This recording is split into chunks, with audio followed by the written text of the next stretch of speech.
യാത്രക്കാർക്ക് അല്ലാഹു തആല 4 റക്അത്തുള്ള നിസ്കാരത്തെ എന്ത് ചെയ്യാം, 2 റക്അത്താക്കി ചുരുക്കി നിസ്കരിക്കാൻ ഒരു അനുവാദം തന്നിട്ടുണ്ട്.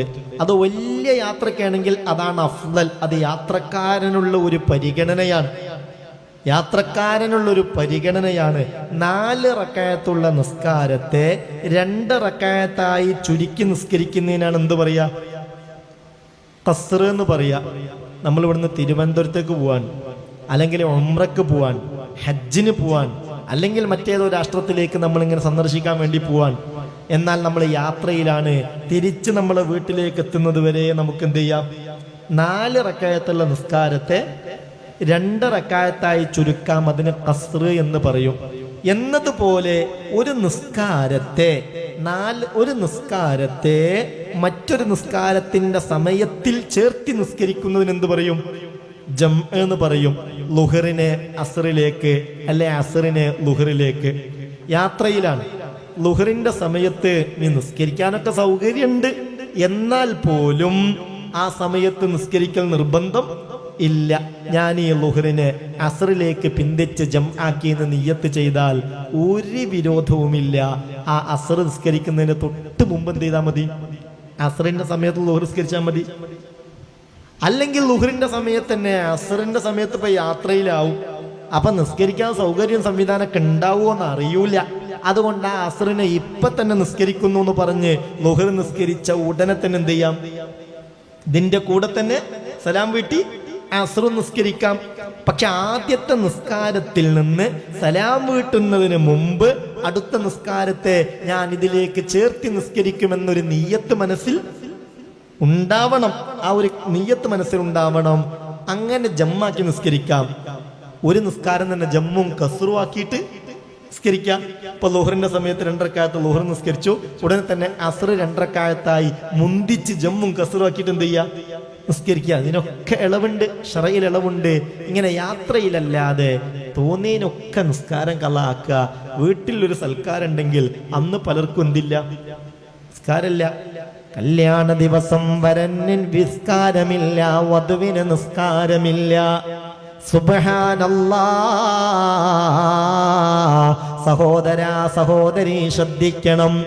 ഏതൊരു വ്യക്തിയെ സംബന്ധിച്ചും അവന്റെ ജീവിതത്തിലെ ഏറ്റവും പ്രധാനപ്പെട്ട ഒരു ടേണിംഗ് പോയിന്റാണ് അവന്റെ നിക്കാഹിന്റെ ദിവസം, വിവാഹ ദിവസം. നമ്മുടെ പൊന്നുമോളെ, നമ്മുടെ വീട്ടിൽ നിന്ന് വളർന്ന് വലുതായ പൊന്നുമോളെ അവിടുന്ന് പറിച്ചെടുത്ത് മറ്റൊരിടത്ത് കൊണ്ടുപോയി നമ്മൾ നടുകയാണ്. യാതൊരു വാടലോ ഉണക്കമോ വരാതെ നല്ല നിലയിൽ വളർന്ന് റാഹത്തായി വരണ്ടേ. ആ ദിവസത്തിൽ നിസ്കാരമില്ലെങ്കിൽ എന്ത് ബറക്കത്താണ് അവരുടെ ലൈഫിൽ ഉണ്ടാവുക. ഇത് ചിന്തിക്കാൻ ഉമ്മക്കും ഉപ്പക്കും കഴിയണം, ആ മകൾക്കും അതിന് കഴിയണം. അല്ലെങ്കിൽ അവളോടത് പറഞ്ഞവളെ ബോധ്യപ്പെടുത്തി, പൊന്നുമോളെ ഒരു കാരണവശാലും ഇന്ന് നിസ്കാരം ഖളാ ആക്കരുതേ എന്ന് മാതാപിതാക്കൾ പറഞ്ഞു കൊടുക്കണം. നിസ്കാരം ഖളാക്കിയ ബറക്കത്താണ്ട് മുറിഞ്ഞു പോയി. അല്ലാഹു കാക്കട്ടെ. അപ്പൊ കാര്യം ശ്രദ്ധിക്കണം. ഞാൻ സാന്ദർഭികമായി ഓർമ്മപ്പെടുത്തിയതാ. ചിലപ്പോൾ റമളാനിലൊക്കെ അങ്ങനെ വീട്ടിൽ വലിയ നോമ്പുതറയൊക്കെ സംഘടിപ്പിക്കും. ആ നോമ്പ് തുറക്കാൻ മഗ്‌രിബിന്റെ സമയത്ത് പലരും വീട്ടിൽ നോമ്പെടുക്കാൻ വരും. അന്ന് വീട്ടിലെ പെണ്ണിന് പലപ്പോഴും മഗ്‌രിബ് നോമ്പുറപ്പിക്കൽ സുന്നത്തേ ഉള്ളൂ, അതൊരു നിർബന്ധ കാര്യമൊന്നും അല്ല. പക്ഷെ ഈ നിസ്കാരം കണ്ടുപോയാലോ, ഈ നിസ്കാരം നഷ്ടപ്പെട്ടാലോ? അല്ലാഹുവേ, ഒരു വക്തും ഖളാ ആവാതെ മരണം വരെ റാഹത്തായി നിസ്കരിക്കാൻ ഞങ്ങൾക്കും കുടുംബത്തിനും തൗഫീഖ് ഏകണേ അല്ലാഹ്. ഏതായാലും ഹബീബ് പറയുകയാണ്, വസ്സലവാത്തിൽ ഖംസി, 5 നേരത്തെ നിസ്കാരത്തിന്റെ കാര്യത്തിലും ഞാൻ നിങ്ങളോട് ബൈഅത്ത് ചെയ്യുകയാണ്. വതുതിഉ, ഇലാഹായ റബ്ബിന് വഴിപ്പെടുകയും വേണം. വഅസറ കലിമതൻ ഖഫിയ, പിന്നെ ഒരു കാര്യം പതുക്കെ റസൂലുള്ള പറഞ്ഞു. ചില കാര്യം പതുക്കെ പറയും ഗൗരവം കൂടുമ്പോ. ചിലത് ഗൗരവം കൂടുമ്പോ ശബ്ദത്ത് പറയും, ചിലത് ഗൗരവം കൂടുമ്പോ പതുക്കെ പറയും. ഒരു കാര്യം റസൂലുള്ള അങ്ങനെ ആവർത്തിച്ച് പതുക്കെ ഞങ്ങളോട് പറഞ്ഞു. അതെന്താണെന്നറിയോ? വലാ തസ്അലുന്നാസ്, ഒരു കാര്യത്തിനും നിങ്ങൾ ജനങ്ങളോട് യാചിക്കരുത്. ഏയ് ഉറങ്ങുന്നുണ്ടോ? ഉറക്ക് വരുന്നുണ്ടോ?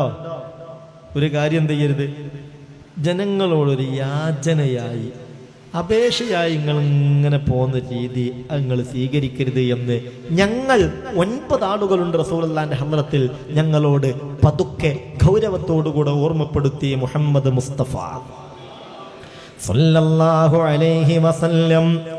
എന്നിട്ട് അബ്ദുറഹ്മാൻ ഇബ്നു ഔഫ് തങ്ങൾ പറയുകയാ, ലഖദ് റഅയ്തു ബഅദ ഉലൈക നഫർ, ആ സംഘത്തിലെ ചില യാത്രക്കാരെ ഞാൻ കണ്ടിട്ടുണ്ട്. യഖ്സുതു സൗതു അഹദിഹിം, അവരിൽ ഒരാളുടെ ചാട്ടവാറ് അവരുടെ കുതിരപ്പുറത്ത് നിന്ന് അല്ലെങ്കിൽ ഒട്ടകപ്പുറത്ത് നിന്ന് വീണുപോകും. പക്ഷേ ഫമാ യസ്അലു അഹദൻ യുനാബിലുഹു ഇയാ, ആ ചാട്ടവാറൊന്നിങ്ങോട്ട് എടുക്കുമോ എന്ന് താഴെയുള്ളവരോട് ചോദിക്കൂല. കാരണം നിങ്ങൾ പരമാവധി ജനങ്ങളോട് ചോദിക്കാതിരിക്കുകയെന്ന് അഷ്റഫുൽ ഖൽഖ് മുഹമ്മദ് മുസ്തഫ സല്ലല്ലാഹു അലൈഹി വസല്ലം. അപ്പൊ ഇതിലൊക്കെ നമുക്ക് പാടുണ്ട്.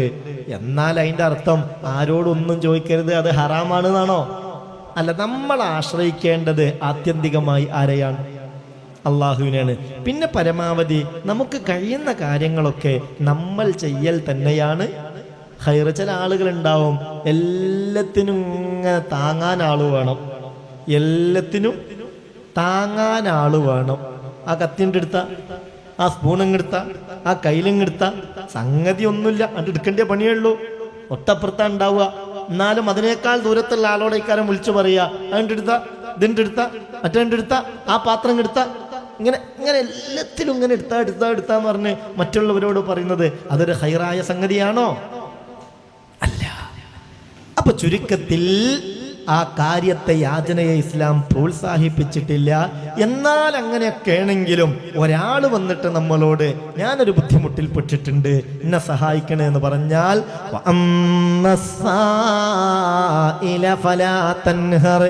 ഇങ്ങനെ യാചിച്ചു വരുന്ന ആളെ വിരട്ടി ഓടിക്കാനോ വേദനിപ്പിക്കാനോ പാടില്ല. ശ്രദ്ധിക്കണം. എന്നാ ഈ ചോദിച്ചു വരുന്ന ആള് ഒരാരോഗ്യ ദൃഢഗാത്രനായ ആളാണ്. അയാളെ കണ്ടപ്പോ ബോധ്യപ്പെട്ടു അയാൾക്ക് ജോലി ചെയ്യാൻ പ്രയാസമൊന്നും ഇല്ല. നിങ്ങൾക്ക് അസുഖങ്ങൾ എന്തോ ഉണ്ടോന്ന് ചോദിച്ചാൽ ചിലപ്പോൾ ചില ആളുകളെ കണ്ടാ കുഴപ്പമൊന്നും ഉണ്ടാവില്ല, പക്ഷേ ആന്തരികമായ പല രോഗങ്ങളും അവർക്കുണ്ടാവും. ഇപ്പോൾ ഒരാൾ ഡയാലിസിസ് ചെയ്ത് കഴിയാന്ന് വിചാരിക്കുക, 2 കിഡ്നിയും പോയിട്ടുണ്ട്, ഭാരപ്പെട്ട പണിയൊന്നും അവർക്ക് ചെയ്യാൻ കഴിയൂല. പക്ഷെ കണ്ടാൽ ചിലപ്പോൾ എന്താവും, കണ്ടാൽ നല്ല ഉഷാറുണ്ടാവും. ഇന്ന് എന്നോട് വന്നിട്ട് ക്രിയാറ്റിൻ്റെ അളവ് കൂടി വരികട്ടോ ഉസ്താദെ ദ്വാരക്കണേ എന്ന് പറഞ്ഞ് ഇവിടുന്ന് വെള്ളം മന്ത്രിച്ചു കൊണ്ടുപോയവരുണ്ട്. അല്ലാഹുവേ അല്ലാഹുവേ അല്ലാഹുവേ അല്ലാഹുവേ അല്ലാഹുവേ യാദൽ ജലാലി വല്ലിക്റാം, നീ ഷിഫാ നൽകണേ റബ്ബേ, ഞങ്ങളെ കിഡ്നിക്കൊരു തകരാറും വരുത്തരുതേ അല്ലാ. എല്ലാവരും ആമീൻ പറയും. അല്ലാഹുവേ ഞങ്ങളെ കിഡ്നിക്കൊരു തകരാറും വരുത്തരുതേ അല്ലാ, ക്രിയാറ്റിൻ്റെ അളവ് കൂട്ടരുതേ അല്ലാ, ഞങ്ങളൊരു ഡയാലിസിസ് രോഗിയാക്കി മാറ്റരുതേ അല്ലാ. എന്നിട്ട് ആഴ്ചയിൽ തന്നെ 2-3 ദിവസമൊക്കെ അങ്ങനെ ഡയാലിസിന് പോയി 4-5 മണിക്കൂർ അങ്ങനെ കിടന്ന് നരകയാതന അനുഭവിക്കേണ്ട ഒരവസ്ഥ, മറ്റൊരു ജോലിക്കും പോകാൻ വയ്യ, എല്ലാത്തിനും എല്ലാവരെയും ആശ്രയിക്കേണ്ട ഒരവസ്ഥ. നിങ്ങൾ ആലോചിച്ച് നോക്ക്. അള്ളാഹു കാത്തുരക്ഷിക്കട്ടെ.